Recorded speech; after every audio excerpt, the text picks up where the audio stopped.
Students, आगे हम बात करते हैं कंडीशनल स्ट्रक्चर की, जो हम बात कर रहे थे। तो चलिए स्टार्ट करते हैं यहाँ से। Selection structure selects a statement और set of statements to execute on the basis of a condition की बेसिस पे इसको सिलेक्ट किया जाता है। स्ट्रक्चर को क्या किया जाता है कि हमारे पास कंडीशन दी जाती है, अगर वो कंडीशन ट्रू हो तो इसको एग्जीक्यूट करते हैं, अदरवाइज इग्नोर करके वो फॉल्स वाली कंडीशन को देख लेते हैं। अगर उसमें कोई स्टेटमेंट है तो उसको राइट कर लेते हैं। वो भी यही बात कह रहा है कि इन दिस स्ट्रक्चर स्टेटमेंट और set of statements is executed when a particular condition is true and ignored when the condition is false. It is also known as branching and conditional structure. It's okay, समझ आ गया यहाँ तक। आगे वो कहता है, suppose a program displays pass if students gets 40 or more than 40 marks and display fails when the marks are below 40. The program checks the marks before displaying the message. Message display करने से पहले वो condition check करेगा। अगर 40 या 40 से ज़्यादा marks हैं तो वो क्या डिस्प्ले कर देगा, पास, अदरवाइज़ वो फेल डिस्प्ले करेगा। देखिए उसने मार्क्स को कहा है कि less than greater than equal to 40 हैं तो डिस्प्ले करो पास, अगर ये कंडीशन फॉल्स है तो फेल डिस्प्ले कर दो। अब अगर कंडीशन ट्रू हुई तो इसको करेगा और इसको इग्नोर करेगा, अगर कंडीशन फॉल्स हुई तो इसको इग्नोर कर देगा और इसको डिस्प्ले करेगा। समझ में? अब उसने वो फ्लो चार्ट दे दिया, ये स्टेटमेंट 1 स्टेटमेंट 2, ये सीक्वेंस वाइज चलेगा, पहली फिर दूसरी फिर तीसरी फिर चौथी। और यहाँ पे क्या होगा, कंडीशन चेक करेगा या फिर स्टेटमेंट 1 एग्जीक्यूट होगी जब ट्रू होगी, फॉल्स हुई तो ये होगी, एक को इग्नोर करेगा और एक को एग्जीक्यूट करेगा। और एंड पे यहाँ पे एंड हो जाएगा लूप। देखें इसने फ्लो चार्ट बनाया, अब यहाँ पे उसने दोनों को इकट्ठा जोड़ा। अगर हम इसको फ्लो चार्ट का नाम दें तो यहाँ पे क्या यूज़ करेंगे, हमने पढ़ा था यहाँ पे एक हम कह रहे थे ना कि दायरा यूज़ करते हैं जब दो को इकट्ठा करते हैं, आके दो साइडों के स्टेटमेंट्स को एक जगह आके इकट्ठा करना हो तो क्या यूज़ करते हैं, एक सर्कल यूज़ करते हैं जिसको हम कनेक्टर कहते हैं। ये पढ़ा था ना कल, ठीक हो गया।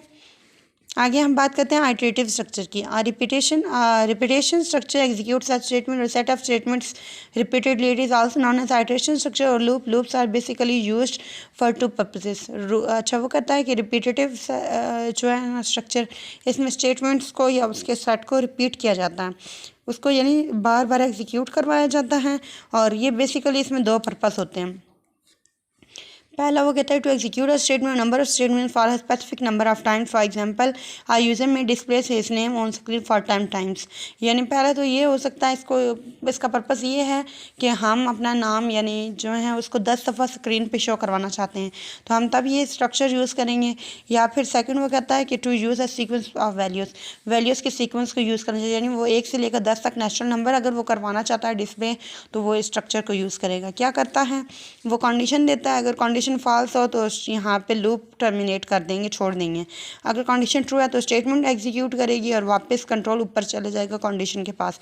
यानी यूँ है कि उसने कहा है डिस्प्ले करवाओ ना नेचुरल नंबर, तो क्या करता है वो कंडीशन देता है, इस जगह पे वो कंडीशन देगा। क्या कंडीशन देगा कि डिस्प्ले करवाना था ना, तो वो क्या देगा कि जो आई उसने दिया है, आई इज इक्वल टू समझ लो 1 है, और वो कहता है कि आई जो है वो हमारे पास लेस देन हो या इक्वल टू 10 हो। जब तक ये कंडीशन ट्रू है तो आप ये कर दो, डिस्प्ले कर दो कि नेचुरल नंबर है ये, ठीक है, आई नेचुरल नंबर है, ये डिस्प्ले कर दो और फिर आई में एक इंक्रीमेंट कर दो। अदरवाइज़ अगर ये कंडीशन फॉल्स है तो लूप को ख़त्म कर दो, ठीक है, यहाँ पे टर्मिनेट कर दो, एल्स कर दो, समझ लें आप क्या दें कि यहाँ पे इफ़ कंडीशन दी है उसने और यहाँ पे वो कहता है कि एल्स कर दो, क्या कर दो एल्स में, not a natural number, not a natural number.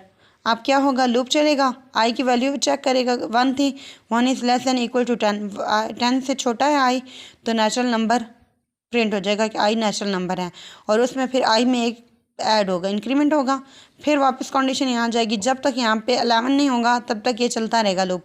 1 2 3 4 5 6 7 8 9 10 तक प्रिंट होगा, और यहाँ पे वो कहेगा बल्कि प्रिंट आई, यानी आई को 7 प्रिंट करता जाएगा। तो ये होता जाएगा। फिर आगे क्या करेंगे वो कि जब ये कंडीशन फॉल्स होगी तो वो लिखवा जाएगा नॉट अ नेचुरल नंबर, ये नॉट अ नेचुरल नंबर नहीं रहा, ठीक है। ये था लूप का प्रोसेस। इसमें 1 मिनट, हम कंडीशन यूज़ नहीं करते, सॉरी कंडीशन वाला ऊपर था। इसमें बस एज इट इज़ ऐसे करते हैं, प्रिंट आई करते जाएंगे। जब ये ख़त्म हो जाएगा तो यहाँ पे वो टर्मिनेटिंग सिंबल होगी। अगर हमने डू लुक यहाँ पे लुक लिखा होगा और मैसेज बॉक्स हुआ तो ठीक है, नहीं तो एंड सब यहीं पे ऐसे टर्मिनेट हो जाएगा। ठीक है, सॉरी इसमें कोई इफ़ पैरा नहीं यूज़ होता। इसमें क्या करेंगे, डायरेक्ट कंडीशन देंगे और क्या देंगे कि आई हमारे पास लेस देन इक्वल टू 10 है, तो आप क्या करो, आई में प्रिंट आई कर दो, यानी आई नेचुरल नंबर ये प्रिंट कर दो और प्रिंट आई करो और साथ आई में इंक्रीमेंट कर दो। फिर वापस लूप वापस जब कंडीशन फॉल्स हो जाएगी लूप वहीं पे टर्मिनेट हो जाएगा, ख़त्म कर देंगे। ठीक है, आगे एडवांटेजेस क्या हैं स्ट्रक्चर्ड प्रोग्रामिंग की। उसने एडवांटेजेस दिए हैं। पहला है reusability. Structured programming allows you to reuse the existing code as and when required. यानी इसको रीयूज़ कर सकते हैं। यूज़ एक मरतबा करेंगे और रीयूज़ यानी उसको दोबारा यूज़ करना। You can write frequently used code in a block and give it a specific name. This code can be used again and again without writing the same code again. यानी अगर आपने एक code को frequently use करना है पूरे उसमें topic में, तो आप क्या करेंगे, उसको एक स्पेसिफिक नेम दे के स्टोर कर लेंगे और फिर वहीं पे उसको पेस्ट करते जाएंगे। ठीक है, easier to code, it is easier to write small blocks of code instead of writing a long program as a whole. You can focus your attention on a specific problem. यानी इसमें क्या है कि आपको बचाया कि पूरी कहानी लिखें, आपने क्या करना है, instead of writing long program आपने एक छोटा सा प्रोग्राम बनाना है एक मॉडल की शक्ल में और उसको यूज़ करना है। समझ में आ गई बात को। आगे वो कहता है ईजियर टू मॉडिफाई। अगला उसका एडवांटेज है ईजियर टू मॉडिफाई, यानी each block of code has a unique name and is written separately from other code, so it is easier to modify than a long program. Long program से लिखना easier है क्योंकि छोटा छोटा block होगा, इसको हम इजीली चेक कर लेंगे। आगे हम मेंटेन करना भी, small blocks are comparatively easier to maintain as compare to long programs. Long programs की निस्बत स्मॉल प्रोग्राम्स को जो है उस ब्लॉक्स को मेंटेन करना ईजी है। Each block is independent, so any change it does not affect other blocks. Her block जो है वो इंडिपेंडेंट होगा, ये नहीं है कि अगर एक में चेंज किया तो दूसरा भी चेंज होगा, दूसरे में वो वैल्यू चेंज नहीं होगी। ठीक है, अब आगे बात करते हैं डिसएडवांटेजेस कि हर चीज़ के दो पहलू होते हैं, या वो उसकी कोई अच्छाई होगी और कोई बुराई होगी। अब उसने अच्छी बातें बताई हैं कि एडवांटेजेस हैं, अब डिसएडवांटेजेस की बात करता है। वो कहता है the disadvantage of structured programming is that data can't be considered independent from function that manipulate it. Procedural programming prevents the programmer from separating data from function. अच्छा, प्रोसीजरल जो प्रोग्रामिंग है वो प्रिवेंट करती है कि डेटा फंक्शन से अलग हो, इसलिए यहाँ पे डेटा क्या है, मेन फंक्शन के साथ मैनिपुलेट है। यानी अगर मेन फंक्शन में कोई चेंजिंग हुई है तो पूरे ब्लॉक्स में चेंजिंग होगी, लेकिन अगर ब्लॉक्स में चेंजिंग हुई है तो बाकी किसी को फ़र्क नहीं पड़ेगा, लेकिन अगर मेन फंक्शन में चेंजिंग की है तो पूरा ब्लॉक चेंज किया जाएगा। ओके, हो गया बात समझ में। आगे वो कहता है ओप, ये हमने पीछे पढ़ी ऑब्जेक्ट ओरिएंटेड प्रोग्रामिंग लैंग्वेज, यहाँ पे उसने दोबारा दी है। चलिए एक दफ़ा फिर रीड आउट कर लेते हैं। OP is a technique in which programs are written on the basis of object। यहाँ पे ऑब्जेक्ट की बेसिस पे लिखा जाता है। An object is a collection of data and function. Object किसकी कलेक्शन है, डेटा और फंक्शन की। ऑब्जेक्ट रिप्रेजेंट्स पर्सन प्लेस और thing in a real world. Person place और थिंग को वो एक रियल वर्ल्ड में शो करता है, यानी जैसे एक सादा हकीकतन ज़िंदगी में होता है, इस तरह उसको वो ऑब्जेक्ट कह देता है। In OOP data and all possible functions on data are group together. Data और जितने उसके पॉसिबल फंक्शंस बनते हैं उनको एक ही ग्रुप में रखा जाता है। Object oriented programs are easier to learn and modify. C++ और जावा जो है ऑब्जेक्ट ओरिएंटेड प्रोग्रामिंग लैंग्वेज की एग्जांपल्स हैं। आगे वो कहता है person can be an example of an object. एक पर्सन जो है वो ऑब्जेक्ट की एग्जांपल हो सकता है। It has some properties and characteristics that describes what it is. Some properties of person object can be as follows. यानी वो कहता है कि हम ऑब्जेक्ट के तौर पर पर्सन को रख सकते हैं और आगे अगर हम उसकी प्रॉपर्टीज या कैरेक्टरिस्टिक्स देना दें तो हम क्या कह सकते हैं, उसका नेम, एज, हाइट, और फिर अगर हम उसी पर्सन जो ऑब्जेक्ट रखा है उसका फंक्शन कहना चाहें तो वो खाता है, पीता है, चलता है, सोता है और जागता है। यानी क्या करेंगे, इधर ऑब्जेक्ट लिखेंगे, आगे एक ब्लॉक में उसकी कैरेक्टरिस्टिक्स और उससे आगे उसकी फंक्शंस। ऑब्जेक्ट क्या है समझ लें, आपने उस पर्सन को रख दिया ऑब्जेक्ट, कोई पर्सन है, इधर आ जाएगा उसका नेम, उसकी एज और उसकी हाइट। ये चीज़ आ गई है, हाइट। इधर वो करेगा, उसने कहा फंक्शन नेम उसका नाम यहाँ पे आ जाएगा, एज जो उसकी होगी वो आ जाएगी, उसकी हाइट, फिर उसके फंक्शंस में आ जाएगा वो वॉक करता है, टॉक करता है, ईट करता है, ठीक है, ये सारी चीज़ें आ जाएंगी। आगे हमारे पास event driven programming. Event driven programming is a programming technique, ये भी एक प्रोग्रामिंग टेक्निक है in which the statements are executed in response to an event. Event की रिस्पॉन्स पे हम इसको करते हैं, स्टेटमेंट एग्जीक्यूट करते हैं। An event is an action that takes place within a program. जो इवेंट एक एक्शन है जो एक प्रोग्राम के अंदर टेक्स प्लेस होता है। Some examples of events are as followers, कुछ एग्जांपल्स ही हैं। Clicking the mouse button, mouse button को क्लिक करना एक इवेंट है, उसके मतलब एक स्टेटमेंट आपने दी ना, क्लिकिंग द माउस बटन, तो माउस बटन एक क्लिक हुआ तो ये एक इवेंट था हमारे पास। इवेंट ड्रिवन प्रोग्रामिंग की टाइप में कहा। Typing a character from keyboard, एक कीबोर्ड था उसके ऊपर जब आपने प्रेस किया किसी की को तो कैरेक्टर टाइप हुआ, ये एक इवेंट था। मूविंग द माउस, माउस को मूव किया, ये एक इवेंट था। डिलीटिंग और चेंजिंग अ वैल्यू, वैल्यू को चेंज और डिलीट किया, ये एक इवेंट था, ठीक है। फिर वो कहते हैं the program that operates in GUI environment must be event driven. वो प्रोग्राम्स जो ऑपरेट करते हैं GUI यानी ग्राफिकल यूजर इंटरफेस में, वो इवेंट ड्रिवन होते हैं। All visual basic controls can detect various events, her visual basic जो है वो हर इवेंट को डिटेक्ट करती है। For example a button can detect when it is clicked and it, a text box can detect when it content had changed in.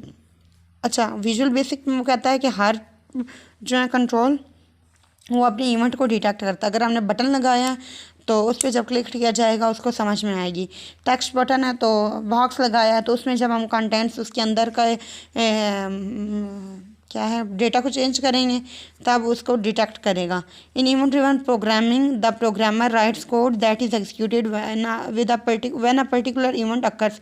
तो coding भी किया जाती है इसमें, प्रोग्रामर जो है वो कोडिंग करता है और वो तभी एग्जीक्यूट करता है जब उस इवेंट को अकर होना होता है। जैसे आप popup menu appear when the user right clicks a window, जब विंडो की यूज़र विंडो पर राइट क्लिक करता है तो एक पॉपअप मेन्यू अपीयर होती है।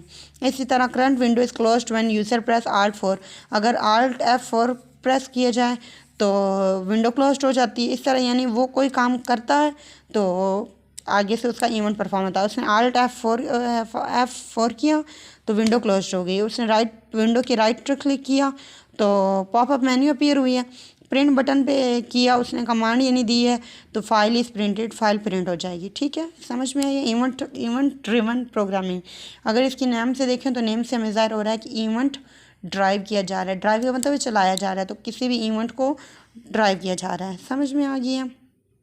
आगे हमारे पास इस चैप्टर का लास्ट टॉपिक है visual programming. Visual programming is used to provide a user friendly interface. Different objects like windows, menus, buttons and text boxes are used to develop graphical user interface। वो क्या कहता है कि जो visual programming है ये provide करती है यूज़र फ्रेंडली इंटरफेस, यानी ये ऐसा इंटरफेस है जो एवरी प्रोग्रामर एवरी यूज़र उसको देख सकता है। ये नहीं कि कोई अथोराइज्ड यूज़र या जो नॉलेज रखता है वही, बल्कि हर उसको इंसान जो थोड़ा बहुत समझ रखता हो ना कंप्यूटर की तो वो उसको चला सकता है। Different objects like windows, menus, buttons and text boxes are used to develop the graphical user interface. Different objects हमारे पास जैसे विंडो हो गया, मेन्यू, बटन्स, टेक्स्ट बॉक्सेस, ये सारी चीज़ें GUI यानी ग्राफिकल यूजर इंटरफेस को डिवेलप करती हैं। A Visual Basic environment programming environment provides all objects as built-in components to develop a graphical user interface। Graphical user interface को डेवलप करने के लिए विजुअल बेसिक जो प्रोग्रामिंग है उसके इन्वायरमेंट में हर ऑब्जेक्ट जो है वो बिल्ट इन है, यानी पहले से तैयार शुदा है, हमें कोई चीज़ खुद क्रिएट नहीं करनी पड़ती। The programmer does not have to create these objects. Programmer को ये चीज़ें खुद नहीं क्रिएट करनी पड़ती। When the programmer needs a specific object such as button, he selects it from the text tool box. These components can be moved, resized and renamed as required। वो कह रहा है कि प्रोग्रामर को जब किसी चीज़ की ज़रूरत होती है, जैसे उसको एक स्पेसिफिक ऑब्जेक्ट की जैसे बटन है उसकी ज़रूरत पड़ी है तो वो टूल बॉक्स एक साइड पे बना हुआ होगा, उसमें से वो उस बटन को क्लिक करेगा, सेलेक्ट करेगा तो वो बटन वहाँ पे आ जाएगा। फिर वो उसको मूव भी कर सकता है, उसका साइज भी चेंज कर सकता है और उसकी नेमिंग को भी चेंज कर सकता है, उसकी कैप्शन भी चेंज हो सकती है।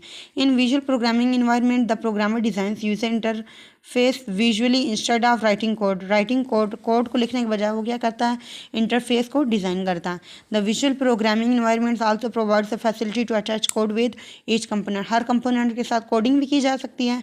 The attached code is executed when the user interacts with object. जब यूज़र उस के साथ इंटरेक्ट करेगा उसको ऑब्जेक्ट के साथ, तभी उसके साथ कोड अटैच किया जाएगा। यानी जो भी हमने ऑब्जेक्ट उस पर लगाया है, सपोज कि आपने बटन लगाया तो आप उसके ऊपर क्लिक करेंगे तब उसकी कोड विंडो अपीयर होगी।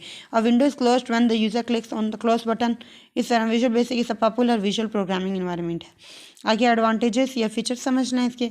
वो कहता है कि easy to use and learn है, और प्रोग्रामर्स को कोड लिखने की ज़रूरत नहीं पड़ती टू क्रिएट कंपोनेंट्स को क्रिएट करने के लिए।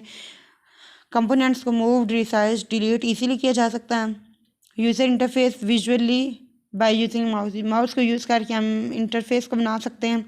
Components provided by the visual programming contain some built in code. इसमें कुछ बिल्ट इन कोड भी होते हैं। और components can react the different events. For example a button can display a message when the user clicks it. जब user click करेगा तो उसका मैसेज डिस्प्ले होगा, यानी उसमें कुछ विजुअल रिएक्शंस भी किए जाते हैं, इवेंट किए होंगे, ठीक है। और डिसएडवांटेजेस क्या हैं? Heavy and require more money. Heavy है ये इन्वायरमेंट और रिक्वायर मनी करता है, मनी की रिक्वायरमेंट होती है। Requires a computer with higher capacity of hard disk. इसमें जो है कंप्यूटर वो हायर कैपेसिटी का ज़रूरत है, उसकी हार्ड डिस्क हायर होनी चाहिए। Need a computer with a faster processor for execution. इसका जो प्रोसेसर है वो भी फास्टर होना चाहिए। और can be implemented only on graphical operating system like Microsoft Windows. इसको जो है हम इम्प्लीमेंट कर सकते हैं, उसको यूज़ करते हैं सिर्फ माइक्रोसॉफ्ट विंडोज़ पे, उसके अलावा नहीं, ठीक है। ये था हमारे पास एडवांटेजेस डिसएडवांटेजेस विजुअल प्रोग्रामिंग के।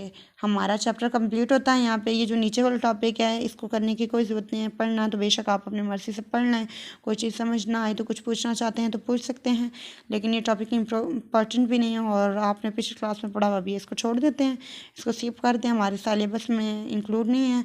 तो क्योंकि हमारे पास जो है BA BSc होती है, इसमें 50% चॉइस होती है, तो आप इसको छोड़ दें।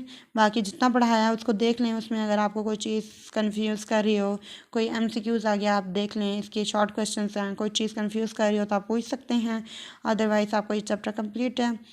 और फिर इंशाल्लाह हम कल से नेक्स्ट चैप्टर स्टार्ट करते हैं। यहाँ तक काफ़ी आज के लिए, इजाज़त दीजिए।